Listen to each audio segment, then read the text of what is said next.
नमस्कार साथियों। दिग्गज एकेडमी के इस ऑनलाइन प्लेटफॉर्म पे आप सबका बहुत बहुत स्वागत है। जैसा कि आप जानते हैं, यहाँ पर शारीरिक शिक्षा फर्स्ट ग्रेड, सेकंड ग्रेड और थर्ड ग्रेड की आपको विस्तृत रूप से पढ़ाई कराई जा रही है। उसी की अगली कड़ी में जो हम पढ़ रहे थे अभी तक, इतिहास, शारीरिक शिक्षा का इतिहास।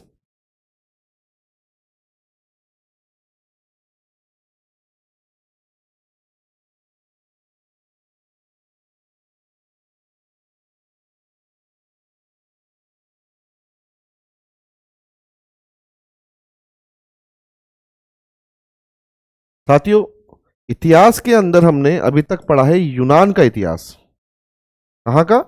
यूनान का इतिहास हम पूरा पढ़ चुके हैं। यूनान के इतिहास को हमने 4 भागों में बांटा था। होमर काल, स्पार्टा,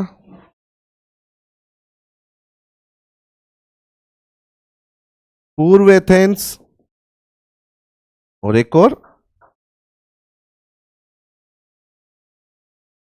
उत्तर एथेंस।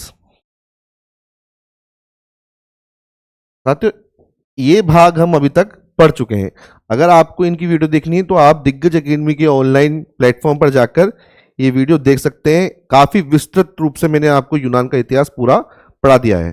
ठीक है साथियों, इसके बाहर मुझे नहीं लगता third grade, second grade, first grade के अंदर, इतिहास के अंदर इसके बाहर कुछ भी क्वेश्चन जाएगा। आगे हम चलते हैं। अगला जो हमारे पास कालखंड आता है वो आता है रोम का। साथियों, जैसे ही यूनान था वैसे ही एक साम्राज्य आप मान सकते हैं, रोम साम्राज्य था। इसी के बिल्कुल बगल में इसको आज हम वर्तमान रूप से इटली के रूप में जानते हैं। इटली की राजधानी आज भी रोम है। तो उसका भी एक शारीरिक शिक्षा के रूप में बहुत बड़ा विस्तृत इतिहास रहा है। तो आज हम उसके बारे में चर्चा करेंगे। ठीक है साथियों, तो जैसे कि हम आपके सामने ये लाते हैं कि रोम का इतिहास। साथियों, अगला जो हमारा टॉपिक है वो है रोम का इतिहास। रोम का इतिहास भी हम 2 भागों में बांट सकते हैं, एक पूर्व रोम और एक उत्तर रोम। ठीक है साथियों, मुख्य रूप से जो आपके रोम के इतिहास में क्वेश्चन आएगा वो पहली लाइन आपके सामने वहां पर लिखा हुआ है, वो है कि यहां पर व्यक्ति, ये जो काल था इसका उपनाम क्या था। साथियों, उपनाम से क्वेश्चन बहुत ज्यादा आते हैं। कभी भी आपको किसी भी कालखंड या किसी भी चैप्टर से अगर आपके क्वेश्चन आएंगे तो उपनाम से क्वेश्चन आते हैं, इसे क्या कहा जाता है। हर चीज का एक उपनाम होते हैं। ज्यादातर अगर उन्हीं चीजों से क्वेश्चन पूछे जाते हैं। जो भी एग्जामिनर है वो आपकी नॉलेज जानना चाहता है कि बच्चे ने कितना पढ़ा है या नहीं पढ़ा। अगर वो आपको सीधे क्वेश्चन दे देगा, वो सब कर जाते हैं। जब उसको आपकी नॉलेज टेस्ट करनी है तो वो आपसे उपनाम से क्वेश्चन पूछेगा, और ये हमेशा पूछा जाता है। तो साथियों, जो रोम का इतिहास है, अगर हम रोम के बारे में पढ़ें तो इसे वक्ताओं का काल कहा जाता है। किसका काल? वक्ता, ओरेटर्स। वक्ता मतलब जो बोलने वाले व्यक्ति होते हैं। ठीक है, जैसे हमने देखा था, हम पूर्व एथेंस, सॉरी उत्तर एथेंस काल को स्वर्ण काल कहा जाता है। क्या कहा जाता है? स्वर्ण काल, बदलाव का काल या फिर दार्शनिकों का काल। वहां पर कौन सी विचारधारा थी? वहां पर थी व्यक्तिवादी विचारधारा। वैसे ही यहां के काल का क्या नाम है? यहां के काल का नाम है वक्ताओं का काल। हमने स्पार्टा को पढ़ा था क्लासिकल एज, शास्त्रीय युग के रूप में जाना जाता है। ठीक है, टोटलिटेरियन जाना जाता है स्पार्टा को। वैसे ही इस काल को किस रूप में जाना जाता है? वक्ताओं का काल। जो बोल सकते हैं, ओरेटर, कुछ नरेट करते हैं, उन व्यक्तियों को हर माँ बाप अपने बच्चे को यहां पर वक्ता बनाना चाहता था। एक अच्छा, कि मेरा बेटा एक अच्छा वक्ता बने। तो ऐसे ही इसलिए इस काल का नाम क्या पड़ गया? वक्ताओं का काल। साथियों, एक बात और, यूनान वाले तो व्यक्तिवादी थे, ये रूढ़िवादी हैं। रूढ़िवादी व्यक्ति कैसा होता है? जो किसी और के बारे में ज्यादा नहीं सोचता, सिर्फ उसे अपने आप से मतलब है और वो ज्यादा बदलाव नहीं चाहता। तो क्वेश्चन बनता है कि यूनान की अपेक्षा में रोम वाले क्या थे? रूढ़िवादी थे। कैसे थे? रूढ़िवादी। जैसे आपने देखा होगा, सामने लिखा हुआ है आपके सामने। पहली बात तो, रोम के इतिहास को 2 भागों में बांट सकते हैं हम। कितने भागों में? 2 भागों में। कौन कौन से 2 भाग है भैया? एक तो है पूर्व रोम और दूसरा कौन सा है? उत्तर रोम, लेटर रोम। ठीक है, उसके बाद अगला ही आपके सामने सबसे मोस्ट इंपोर्टेंट जो लाइन लिखी हुई है इसकी, वो लिखी हुई है, इस काल को किस नाम से जाना जाता है? इस काल को वक्ताओं के काल के नाम से जाना जाता है, एज ऑफ ओरेटर्स के नाम से जाना जाता है। और उसके बाद अगली ही लाइन जो अभी तक पीके भर्ती में क्वेश्चन आ चुका है, क्या आया हुआ है, कैसे थे ये व्यक्ति, रूढ़िवादी व्यक्ति थे। यूनान की अपेक्षा में कैसे थे ये, रूढ़िवादी। अंग्रेजी मीडियम वालों के लिए क्या होगा, ऑर्थोडॉक्स। ऑर्थोडॉक्स कैसे व्यक्ति होते हैं, जो व्यक्ति अपनी सोच को बदलना नहीं चाहते, जैसा है वैसा ही चलना देना चाहते हैं, बदलाव को पसंद नहीं करते। तो ये व्यक्ति कैसे थे, रूढ़िवादी थे। एक बात और, रोम और यूनान में एक मुख्य अंतर क्या है, रोम वाले थोड़े से लोकतांत्रिक थे, सॉरी यूनान वाले थोड़े से लोकतांत्रिक थे। ये व्यक्ति, रोम का जो समाज था ये लोकतांत्रिक बिल्कुल भी नहीं था, ना ये लोकतंत्र में इतना विश्वास करते थे। ये निरंकुशता, कैसे राज किया जाए और कैसे दबाकर राज किया जाए उसमें विश्वास करते थे, बिल्कुल भी दया में विश्वास नहीं करते थे। यहाँ के लोग बिल्कुल निर्दय थे, मगर राज करते थे जब बिल्कुल बहुत ज्यादा गौरव से, अपने निरंकुशता से। इसीलिए इस काल में इसका साम्राज्य, रोम का साम्राज्य इतना बड़ा हुआ। पृथ्वी पे कुछ ही ऐसे साम्राज्य हैं जो इतने बड़े बने, उनमें से एक साम्राज्य रोम का साम्राज्य था, जो बहुत बड़ा साम्राज्य बना आगे जाकर। साथियों, इससे क्वेश्चन किस हिसाब से बनेंगे आपके सामने, यहां पर भी बच्चा 18 वर्ष के बाद बच्चे का शारीरिक शिक्षा या फिर एक तरह से सैनिक प्रशिक्षण के लिए उसका जाना अनिवार्य था। 18 वर्ष के बाद बच्चा कहां जाएगा, सैनिक प्रशिक्षण के लिए जाएगा ही जाएगा। उसके अलावा यहां पर जो सर्वाधिक क्वेश्चन पूछा जाता है वो पूछा जाता है किससे, कि यहां पर सैनिक प्रशिक्षण के लिए कौन सा स्थान था। यहां पर सैनिक प्रशिक्षण के लिए जो स्थान था उसका नाम है कैंपस मार्टियस। क्या नाम है, कैंपस मार्टियस। साथियों, मैंने आपको यूनान के अंदर देवता, देवी और देवता लिखाए थे, उसके अंदर एक देवता लिखाए थे मैंने आपको, जियस, और भगवान जियस और हेरा के एक पुत्र थे, उनका नाम था एरेस, जो युद्ध के देवता हैं।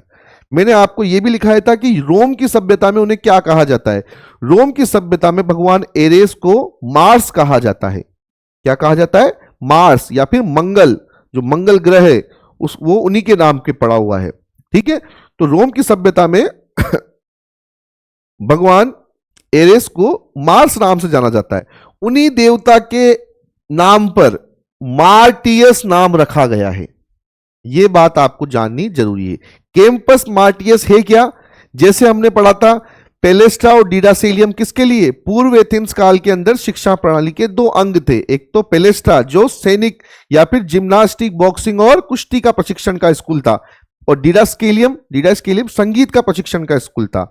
जैसे हमने पढ़ा था स्पार्टा के अंदर एगोग था, क्रमबद्ध शिक्षा प्रणाली को क्या कहते हैं, एगोग कहते हैं। वैसे ही यहां पर क्या है, सैनिक प्रशिक्षण के लिए जो व्यायामशाला है उसका नाम क्या है, कैंपस मार्टियस। आपको याद रखना है, बहुत ज्यादा इंपॉर्टेंट चीज है।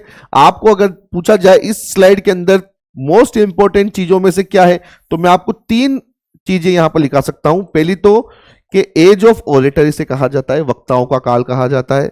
दूसरा, इसे ये क्या थे, रूढ़िवादी व्यक्ति थे।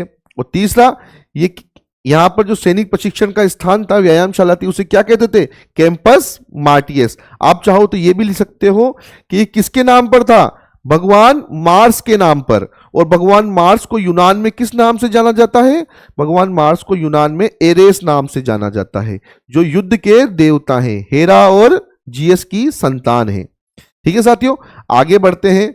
आप अगर चाहो तो इसका स्क्रीनशॉट ले सकते हो, और चाहो तो आप इसको अपने नोट्स में नोट डाउन कर सकते हो। साथियों, मैं तो आपसे यही कहूंगा कि आप इसे अपने नोट्स में नोट डाउन करें। नोट डाउन इसलिए करें, जब व्यक्ति लिख के पढ़ता है तो उसे याद जल्दी होता है। जितना ज्यादा आप लिखोगे, जितना ज्यादा आप अपने पेन को घिसोगे, उतना ही ज्यादा आपको चीज याद होगी। वीडियो देखने से, केवल वीडियो देखने से याद नहीं होता जब तक आप उसे लिखोगे नहीं। 1 बार नहीं, 2 बार नहीं, 3 बार नहीं, आप तो 500 बार लिखो। अगर आपने एक चीज को 500 बार लिख लिया तो वो आपकी स्थायी मेमोरी में हमेशा के लिए सेव हो जाएगा। तो ये आपके लिए, मेरे साथियों के लिए, जो मेरे छोटे भाई बहन हैं, उनके लिए टिप है। अगर आप पढ़ना चाहते हैं, अगर आप अच्छे से याद करना चाहते हैं, तो आप हमेशा एक चीज को लिखें। अगर आपने उसको 500 बार लिख लिया, एक भी चीज को अगर आपने 500 बार लिख लिया या 500 बार पढ़ लिया उस चीज को, तो आपके वो स्थायी मेमोरी में डल जाएगा। तो इसीलिए आप लिख कर ज्यादा पढ़ना थोड़ा सा ट्राई करें। साथियों आगे चलते हैं हम, अगर आप चाहो तो इसका स्क्रीनशॉट ले लीजिए।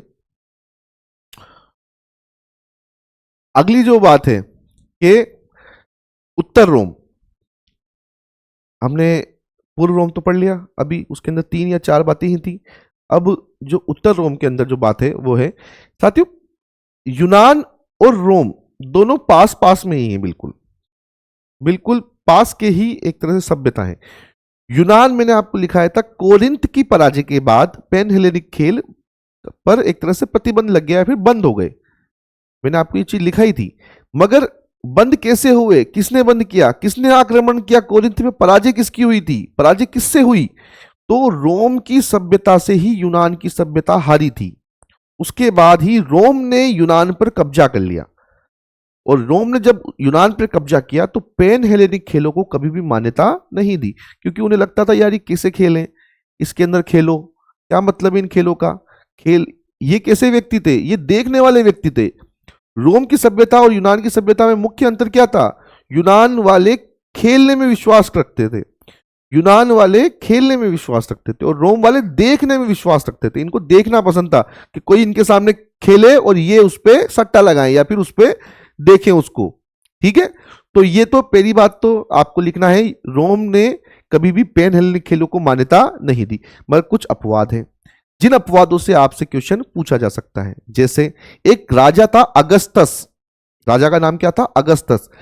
जो अभी आप हमारे जो महीने देखते हो उसमें अगस्त महीना जो आता है ना, वो इसी राजा के नाम पर है, अगस्तस राजा के नाम पर अगस्त का महीना है। ठीक है, जूलियस सीजर के नाम पे जुलाई का महीना है। ऐसे ही इन्हीं राजाओं के नाम पर हमारे महीनों के नाम भी जुड़े हुए हैं। तो एक अगस्तस राजा था, ये बहुत ही ज्यादा दयावान और दूरदर्शी वाला राजा था। इसने एक बार कोशिश की कि यार मैं इन पैन हेलेनिक खेलों को या फिर ओलंपिक खेलों को पुनर्जीवित करने की एक बार कोशिश की, मगर ये विफल हो गया, क्योंकि जो रोम की सभ्यता थी इनने इसका बहुत ज्यादा, राजा का ही बहुत ज्यादा विरोध किया कि आप दूसरे कल्चर को बढ़ावा क्यों दे रहे हो। साथियों, जब कोई सभ्यता दूसरी सभ्यता पे राज करती है तो सबसे पहले उस सभ्यता की संस्कृति को मारा जाता है। अगर आपने किसी सभ्यता की संस्कृति को मार दिया तो आपने उस सभ्यता को मार दिया। जैसे कि अंग्रेजों ने हम पर राज किया और हम पर अंग्रेजी का एक तरह से शासन ला दिया। अब उसको आप अच्छा मानो या बुरा मानो, एक तरह से हमारे ऊपर वो डाली, और उसके बाद हमारी जो मातृभाषाएं, हमारी मायड़ भाषा को हम भूल गए। हिंदी भी एक तरह से आजकल बहुत विलुप्त होती जा रही है। हिंदी और अन्य भाषाओं का झगड़े आप जानते हैं, पूरे देश में आजकल यही चल रहा है।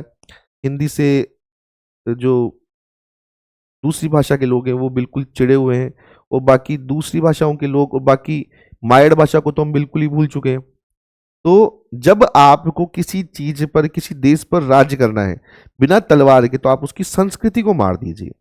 तो वैसे ही इनने क्या किया, इनकी संस्कृति को मारने की कोशिश की। मगर एक राजा था अगस्तस, इनके बीच में एक अपवाद था रोम के अंदर कि उसने इनको पुनर्जीवित करने की कोशिश की, मगर वो विफल हो गया।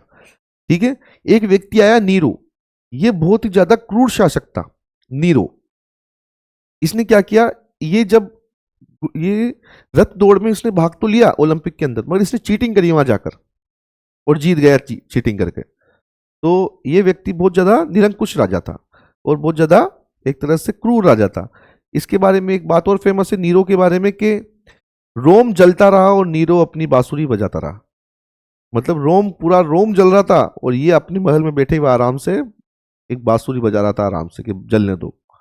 ठीक है, तो देखो आपके सामने स्लाइड में लिखी हुई है कि रोम ने कभी भी पैन हेलेनिक खेलों को मान्यता नहीं दी, पहली बात तो। उसके बाद अगस्तस ने ओलंपिक को वापस पुनर्जीवित करने की कोशिश की। एक बेचारा अपवाद था अगस्तस नाम का राजा, जिसने इसको पैन हेलेनिक खेलों को या फिर ओलंपिक को पुनर्जीवित करने की कोशिश की। ये इंपॉर्टेंट चीज है, इसको इंपॉर्टेंट लगा लेना आप आपके नोट्स के अंदर।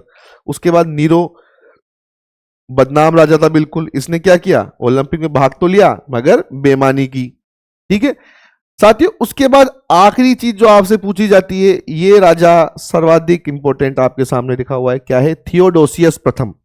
साथियों, मैंने आपको पिछली वीडियो के अंदर बताया था ओलंपिक की शुरुआत कब हुई, 776 ईसा पूर्व। साथियों 393 एडी मतलब ईसा पश्चात के अंदर क्या हुआ, थियोडोसिस प्रथम ने ओलंपिक पर प्रतिबंध लगा दिया। आपसे कोई पूछे कि ओलंपिक पर प्रतिबंध कब लगा, तो 393 ईसा पूर्व।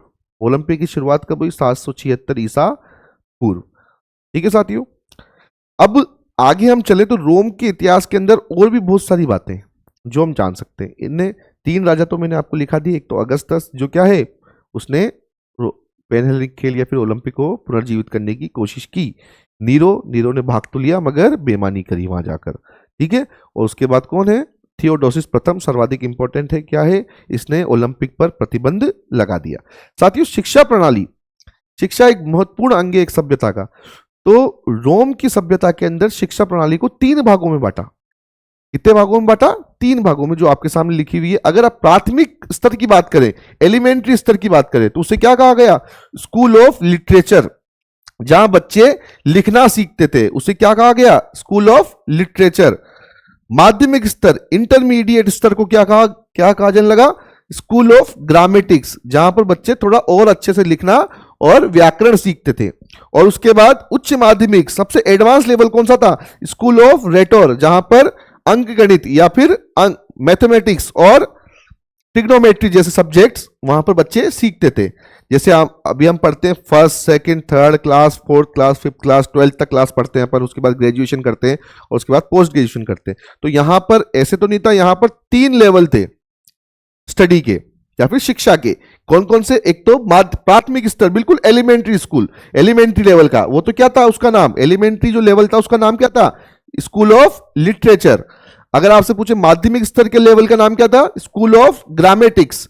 और आपसे पूछे स्कूल ऑफ उच्च माध्यमिक स्तर, उसका नाम क्या था, स्कूल ऑफ रेटोर। क्या नाम था, स्कूल ऑफ रेटोर। ये 3 क्या थे, शिक्षा पद्धति के स्तर थे रोम के अंदर। बहुत इंपॉर्टेंट चीज है ये आपके सामने, इसको आपको बिल्कुल लिखना है और बिल्कुल याद करना है। शिक्षा कितने भागों में बटी हुई थी, 3 भागों में। कितने भागों में, 3 भागों में। इसको स्कूल ऑफ लुंडूस भी कहा जाता है, ग्रामेटिक्स और रेटोर ये भी कहा जाता है इनको। ये लैटिन भाषा के अंदर लिखा हुआ है। ठीक है साथियों, यहां तक अगर आप स्क्रीनशॉट लेना चाहते हो तो आप स्क्रीनशॉट ले लीजिए। आगे चलते हैं हम। रोम वासियों को मिट्टी में स्नान बहुत ज्यादा पसंद था। मिट्टी से स्नान मतलब मड बाथ जिसे कहते हैं हम, ये सौंदर्य बढ़ाने के लिए एक अच्छा उपाय माना जाता था और इसका उपयोग रोम में बहुत ज्यादा किया जाता था। उसके अलावा यहां पर एक सार्वजनिक स्नान गृह, कैसे सार्वजनिक स्नान गृह मिले, ये बहुत ज्यादा इंपॉर्टेंट है। इसको आप इंपॉर्टेंट लगा के ही लिखना कि एक तो थर्मी नाम का सार्वजनिक स्नान गृह था इनके यहां पर, और एक बालनी नाम का स्नान गृह था। थर्मी बहुत ज्यादा इंपॉर्टेंट है, पूछा जा सकता है कि थर्मी क्या है, यहां पर एक सार्वजनिक स्नान गृह था। कहां पर, रोम की सभ्यता के अंदर। अब साथियों अगली बात, आपने अगर 7 अजूबे देखे हो उनमें से एक, जैसे हमारे यहाँ का ताजमहल है, वैसे ही रोम का एक कोलोजियम नाम का स्टेडियम है। क्या नाम है स्टेडियम का, कोलोजियम। उसको ही हम फ्लेविन एम्पी थिएटर नाम से भी जानते हैं। ठीक है साथियों, तो ये जो स्टेडियम है, यहां पर क्या होता था, यहां पर ग्लेडिएटर की भिड़ंत होती थी। किसकी भिड़ंत, ग्लेडिएटर। ग्लेडिएटर क्या होते हैं, जो गुलाम रोम की सभ्यता के, रोम के सैनिक पकड़ लेते थे, वो व्यक्ति काम आते थे रोम के वासियों के मनोरंजन के लिए। अब मनोरंजन के लिए कैसे काम आएंगे, वहां पर एक स्टेडियम में आपको छोड़ दिया जाएगा, आपको एक तलवार पकड़ा दी जाएगी और आपसे कहा जाएगा लड़ो। अगर आप लड़े और जीवित रहे तो आप जीवित हो, अगर आप लड़े और आप मर गए तो आप मर गए, और आप नहीं लड़े तो आप पक्का मर गए। साथियों ये स्टेडियम आप देख रहे हो, ये स्टेडियम में 30,000 लोग बैठ सकते थे। यहां से चालू होते थे और यहां तक बस क्या दर्शक बैठते थे यहां पर। ये तो टूट चुका है अभी, ये बहुत बड़ा स्टेडियम था। ऐसे पूरे के अंदर व्यक्ति बैठते थे और लड़ाई होती थी, ग्लेडिएटर लड़ाई जिसे हम कहते हैं। किसे क्या कहते हैं, ग्लेडिएटर की लड़ाई। और यहां पर बैठ के रोमवासी क्या करते थे, सट्टा खेलते थे, एक तरह से सट्टा लगाते थे या फिर अपने जाम झलकाते थे। ठीक है साथियों, तो यहां पर ये देखकर और आगे एक व्यक्ति, 2 व्यक्ति अपनी जान के लिए खेलते थे। उस युद्ध को क्या कहते थे, ग्लेडिएटर का युद्ध। साथियों उसी समय पर एक बहुत चिकित्सा शास्त्री वहां पर आया, होने में तो कहां का था, यूनान का, मगर कहां पर काम करता था, रोम के अंदर काम करता था, उसका नाम था गेलेन। क्या नाम था? गेलेन। इस व्यक्ति ने, ये जब यहां जो व्यक्ति लड़ते थे और लड़ने के बाद जो व्यक्ति बच जाते थे जीवित या घायल, उनका उपचार करने वाला एक व्यक्ति था, उसका नाम था गेलेन। क्या नाम था? गेलेन। तो उस व्यक्ति ने वहां पर चिकित्सा के रूप में इतने सारे कार्य करे, इतने सारे कार्य करे कि उसको आज तक हम हमारे जो मॉडर्न एजुकेशन है उसके अंदर भी गेलेन की जो चिकित्सा पद्धति है उसको पढ़ा जाता है। इतने ज्यादा उसने मतलब वहां पर कार्य किए चिकित्सा के अंदर, जब व्यक्तियों को सुधारता था वहां पर, तो उसकी आज तक उसकी जो स्टडीज है उसको पढ़ा जाता है। उन्होंने कई सारी किताबें लिखी गेलेन ने वहां पर रहते हुए रोम के अंदर, और वहां उस किताबों को आज तक चिकित्सा शास्त्री बहुत ज्यादा अध्ययन करते हैं। साथियों आगे चले हम, तो एक 1928 की बात है, यहां पर एक व्यक्ति था मुसोलिनी। क्या नाम था व्यक्ति का? मुसोलिनी, जो यहाँ का इटली का उस समय पर तानाशाह था। जैसे जर्मनी के अंदर हिटलर था, वैसे ही इटली के अंदर मुसोलिनी था। जब ये द्वितीय विश्व युद्ध हारे, उसके बाद मुसोलिनी को वहां के इटली के लोगों ने मार दिया था। ये तो बात की बात है, मगर एक मुसोलिनी वहां का जो व्यक्ति था, उसने 1928 के अंदर एक अलग से विभाग बनाया, ओपेरा नाजियोनेल बनीला। क्या नाम है विभाग का? ओपेरा नाजियोनेल बलीला। इस विभाग को क्या कहा जाता है? शारीरिक शिक्षा का अलग से विभाग बनाया। इसका काम क्या था कि जितने भी स्कूल लेवल पे बच्चे हैं उनको शारीरिक शिक्षा के रूप में ट्रेन किया जाए और उनको बाद में इटालियन आर्मी के अंदर जोड़ दिया जाए। तो इसलिए अगर आपसे क्वेश्चन पूछेगा तो यही पूछेगा कि ओपेरा नाजियोनेल बनीला क्या है? ओपेरा नाजियोनेल बनीला एक शारीरिक शिक्षा का अलग से विभाग है। कहां पर? इटली के अंदर। ठीक है साथियों, आगे चलते हम। साथियों रोम का इतिहास यहीं पर खत्म होता है। हमने दो देशों के इतिहास पढ़ लिया, फिर दो सभ्यताओं के इतिहास पढ़ लिए। एक तो पढ़ लिया यूनान का इतिहास और एक पढ़ लिया हमने रोम का इतिहास। अगला जो क्रम में इतिहास आता है वो आता है स्वीडन देश का। एक देश है स्वीडन, ठीक है, उसके इतिहास को हम आगे पढ़ते हैं। अब स्वीडन का इतिहास। साथियों स्वीडन का इतिहास हमारे लिए तो जो शारीरिक शिक्षा में हम पढ़ते हैं उसके लिए बहुत सीमित है, क्योंकि व्यक्ति जो वहां पर हुए शारीरिक शिक्षा के लिए वो बहुत सीमित है। तो हमारे लिए जो व्यक्ति हुए वो है स्वीडन के इतिहास के अंदर सबसे महत्वपूर्ण जो व्यक्ति, अगर आपसे स्वीडन के इतिहास से क्वेश्चन आएगा तो पर हेनरिक लिंक से ही क्वेश्चन आएगा 100%, या फिर 100% ही मान लीजिए आप, तो 100% क्वेश्चन कहां से आएगा? पर हेनरिक लिंक से ही आएगा। कैसे? अब ये कौन है भैया? ये जिम्नास्टिक के पिता हैं स्वीडन के अंदर। स्वीडन के अंदर अगर आपसे पूछे जिम्नास्टिक का पिता कौन है? पर हेनरिक लिंक। ये व्यक्ति तलवारबाजी के प्रशिक्षक थे। पहले किसके प्रशिक्षक थे? तलवारबाजी के। ये एक विश्वविद्यालय था लुंड विश्वविद्यालय, उसके अंदर ये तलवारबाजी के प्रशिक्षक के रूप में कार्यरत थे। जब ये स्वीडन आए तो स्वीडन में एक तरह से देशभक्ति की लहर जाग रही थी उस समय पर, कि सबको देश के लिए कुछ ना कुछ करना है। ठीक है साथियों, तो इनने क्या किया देश के लिए? इन्हें जिम्नास्टिक के 4 प्रकार बताए। क्वेश्चन आपके अगर सामने आएगा तो इसी से आएगा कि जिम्नास्टिक के 4 प्रकार कौन कौन से बताए? पर हेनरिक लिंक ने ये 4 प्रकार बताए। एजुकेशनल जिम्नास्टिक, जिसको हम बोलते हैं शिक्षा व्यायाम, सैन्य व्यायाम, सौंदर्य व्यायाम और उपचारात्मक व्यायाम। ये 4 व्यायाम किसने बताए या किसने बांटा जिम्नास्टिक को 4 भागों में? पर हेनरिक लिंक ने। जो क्या क्या है? Educational gymnastic, military gymnastic, aesthetic gymnastic और मेडिकल जिम्नास्टिक, जिसे हम उपचारात्मक व्यायाम भी कहते हैं। पर हेनरिक, अब साथियों आगे बात, ये 2 क्वेश्चन तो आपको सबको पता होंगे वैसे तो, कि एक तो जिम्नास्टिक के पिता हैं स्वीडन के अंदर और 4 भागों में जिम्नास्टिक को बांटा। साथियों जब ये इनकी मृत्यु हुई, जब इनका परलोक गमन हुआ 1839 के अंदर, उसके ठीक 100 साल बाद एक टूर्नामेंट आयोजन करती है स्वीडन की सरकार, या फिर एक आयोजन करती है एक महोत्सव का, उसे बोलते हैं लिंग यार्ड। क्या नाम है साथियों? लिंग यार्ड। लिंग के नाम पर ही, पर हेनरिक लिंग के नाम पर ही एक टूर्नामेंट या फिर महोत्सव का आयोजन होता है, उसे कहते हैं लिंग यार्ड। क्या नाम है साथियों?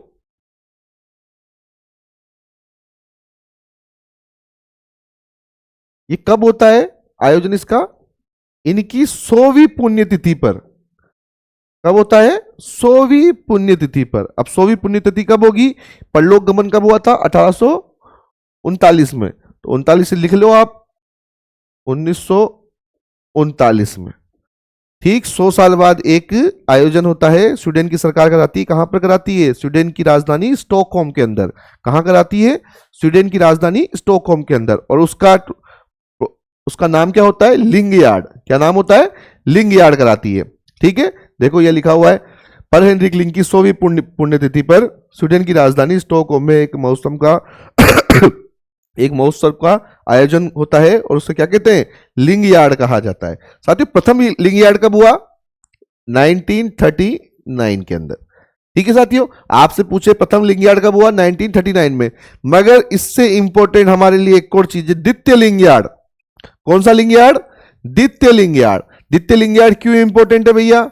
कब हुआ था? ठीक 10 साल बाद, प्रथम लिंगयार्ड के 10 साल बाद।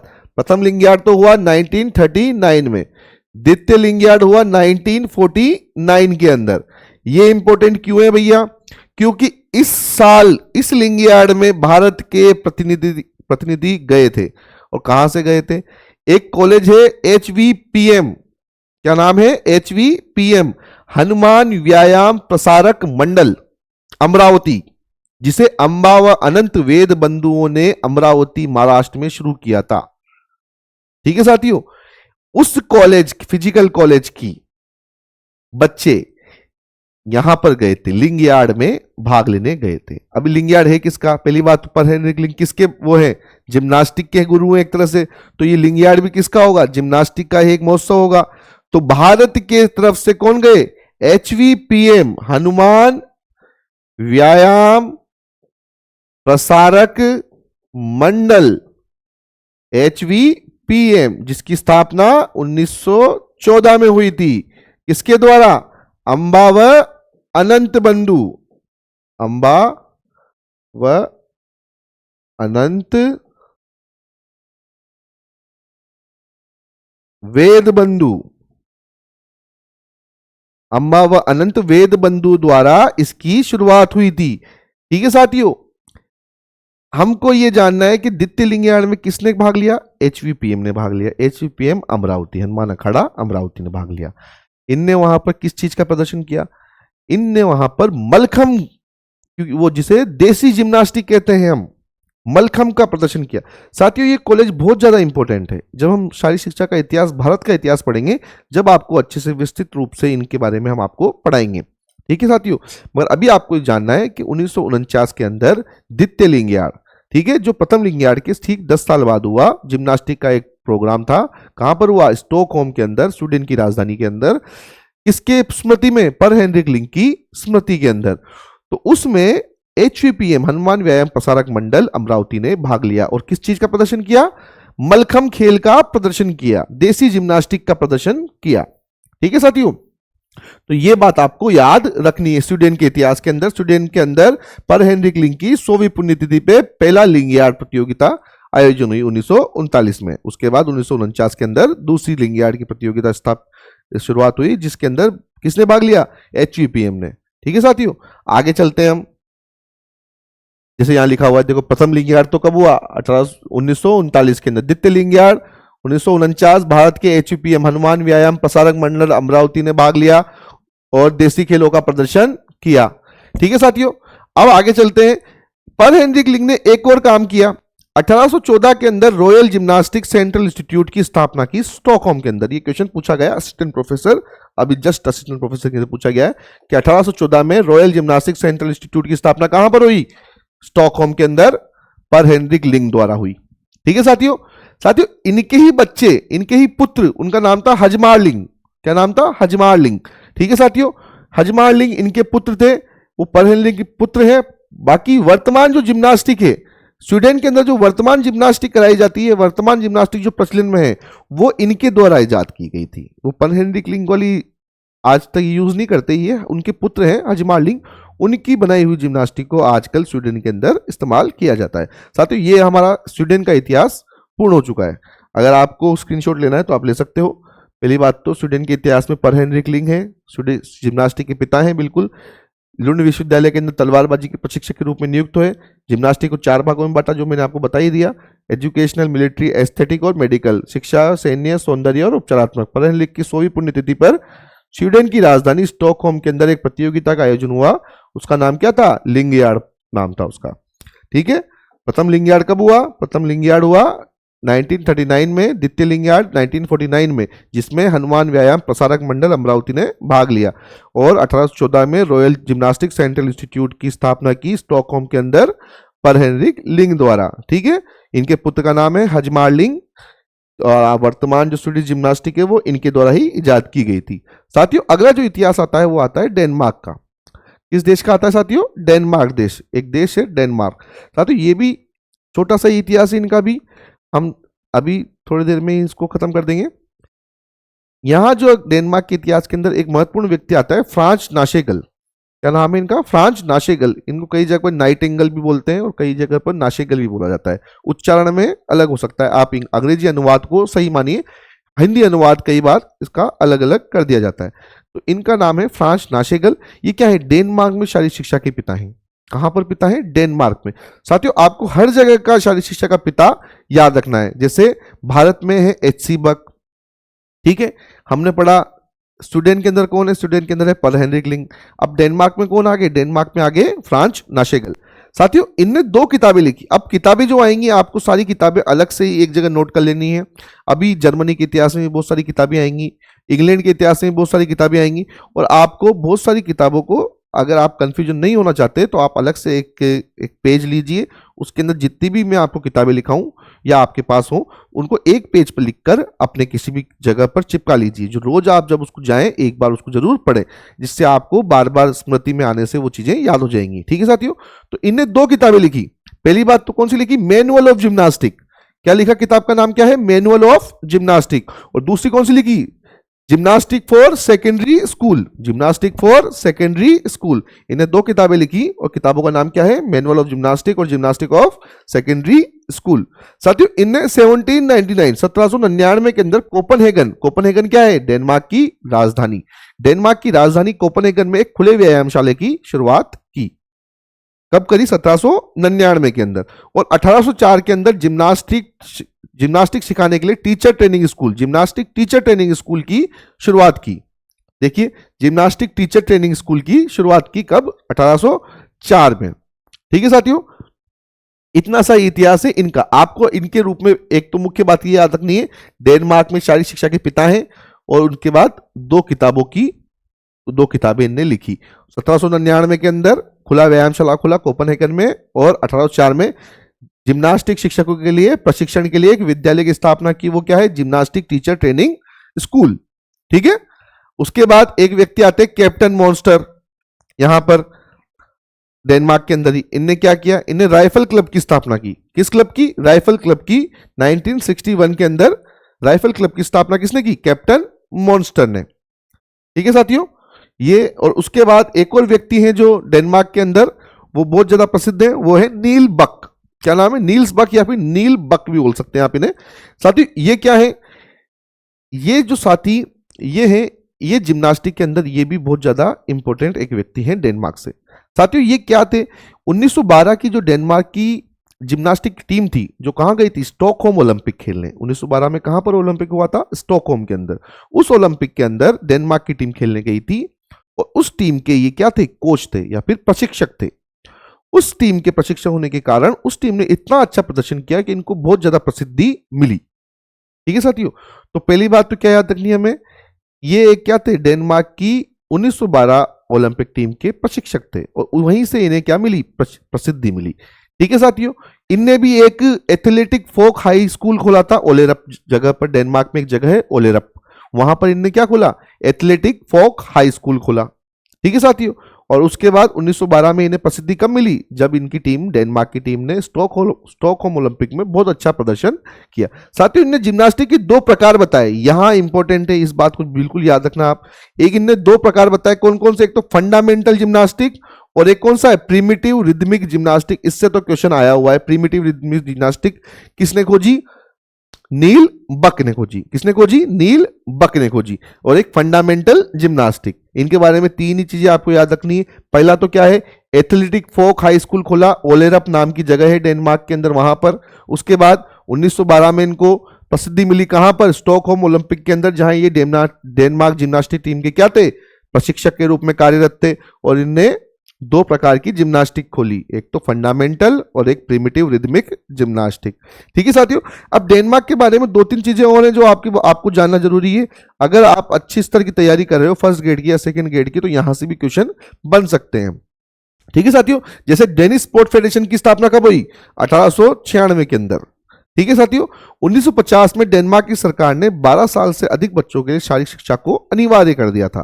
ठीक है साथियों, और एक और चीज यहां पर है, प्लेग्राउंड एसोसिएशन की शुरुआत कब हुई यहां पर? 1891 के अंदर। कब हुई साथियों? 1891 के अंदर यहां पर प्लेग्राउंड एसोसिएशन की शुरुआत हुई। ये 3 पॉइंट एक्स्ट्रा मैंने आपको लिखा है, ये बहुत कम चांस से आपसे पूछे, मगर फिर भी अगर आप अच्छी तैयारी कर रहे हो तो आपको ये जानना जरूरी है, आपके नोट्स में ये भी होना जरूरी है। ठीक है, यही साथियों आपको दूसरों से अलग बनाएगा। आपको बुक हर जगह मिल जाएगी, आपको नोट्स हर जगह मिल जाएंगे, नोट्स आपको हर दुकान पर, बुक डिपो पर आपको मिल जाएंगी, मगर यही चीजें जो होती है, छोटी छोटी चीजें जो आपको दूसरे जनों से थोड़ा सा अलग बनाएगी। और इनको लिखना ही नहीं है, इनको आपको याद भी करना है। अगर लिख कर रखोगे और इनको टांड पे फेंक दोगे लिखने के बाद अपने रजिस्टरों को, तो ये कोई मतलब नहीं है। ये वहाँ भी वही है, यहाँ भी वही है। मगर अगर आप इनको याद करते हो, अपनी स्मृति में लाते हो और आगे जाके इनको इवेल्युएट करते हो टेस्ट के द्वारा, तो ये आपके लिए बहुत ज़्यादा गुणवत्तापूर्वक रहेंगे। साथियों, इसी के साथ बहुत जल्दी आपके सामने हमारा ऐप आने वाला है। आप बिल्कुल, आपने इतना इंतजार किया तो थोड़े दिन का इंतजार और करिए। आपको बिल्कुल सबसे ज़्यादा क्वालिटी का कंटेंट और सबसे अच्छे तरह से, और बिल्कुल जहां से आपकी कामयाबी सुनिश्चित हो, उसके थ्रू 1-to-1 कॉन्टेक्ट के साथ आपको यहां पर दिया जाएगा। ठीक है साथियों, आगे हम चलते हैं। इसके बाद बिल्कुल हो गया, यहां तक हो गया। अगली जो हमारी क्लास रहेगी वो रहेगी साथियों, यहां तक आज के लिए तो इतना ही। अगली जो हमारी क्लास रहेगी वो रहेगी, एक तो रूस का इतिहास और जर्मनी का इतिहास, ये दो इतिहास और आगे बाकी है, और एक इंग्लैंड का इतिहास। उसके बाद हम भारत के इतिहास पर फोकस करेंगे। साथियों, यहाँ तक आज जो आपने पढ़ा, आपको बहुत बहुत धन्यवाद। आप अगर आप यहाँ अभी तक मौजूद हैं तो, और आपकी तैयारी बहुत अच्छी चल रही होगी, बहुत अच्छे ढंग से आप तैयारी कर रहे होंगे। पेपर बहुत जल्दी आपके सामने आने वाला है, और धीरे धीरे आप देख पा रहे होंगे कि प्रेशर आपके ऊपर भी आता जा रहा होगा और दूसरे बच्चों के ऊपर भी आ रहा है धीरे धीरे। तो आप प्रेशर को अपने ऊपर हावी नहीं होने दें। साथियों, एक दिन ज्यादा पढ़ने वाला बच्चा कभी भी सक्सेसफुल नहीं हो सकता। अगर कोई मुझसे पूछे कि सक्सेस का मूल मंत्र क्या है, तो वो है निरंतरता। अगर आप कंसिस्टेंट हो अपने कार्य में, चाहे आपको कितना भी बोर लग रहा हो, चाहे आपका पढ़ने का मन ना हो, फिर भी आप अगर रोज पढ़ रहे हैं, तो वही आपको आगे जाकर सफलता का मार्ग दिखाएगा। एक दिन जोश में आकर पढ़ने से कोई भी पीटीआई नहीं बन पाएगा। पीटीआई बनने के लिए आपको निरंतर पढ़ाई करनी पड़ेगी, और लगातार करनी पड़ेगी, रोज करनी पड़ेगी, 10-10 घंटे पढ़नी पड़ेगा। ठीक है साथियों, तो उसी के लिए हम आपके सामने, मैं आपकी सिर्फ मदद कर सकता हूँ, मेहनत आपको ही करनी है। अगर आपको कोई भी ऐसी दिक्कत आए तो आप बिल्कुल मुझसे कांटेक्ट करने के लिए बिल्कुल आप फ्री हैं। कोई भी, आपका भाई, आपका बड़े भाई के रूप में मैं आपकी हमेशा सहायता करूंगा, ऐसी कोई भी दिक्कत आपको नहीं आने दूंगा। मगर फिर भी अगर आपके सामने कोई ऐसी, अगर आपको लगता है कि कोई डाउट आ रहा है, तो आप बिल्कुल, आप कमेंट सेक्शन में बिल्कुल लिख सकते हैं, मैं आपको बिल्कुल उसको सॉल्व करूंगा। ठीक है साथियों, यहाँ तक के आज तक के लिए हमारा यहीं तक सफ़र यहीं तक था। अगली क्लास हम लाएंगे रूस के इतिहास, जर्मनी के इतिहास और इंग्लैंड के इतिहास की। उसके बाद अगली जो अगली क्लास होगी वो भारत के इतिहास की होगी। धन्यवाद साथियों।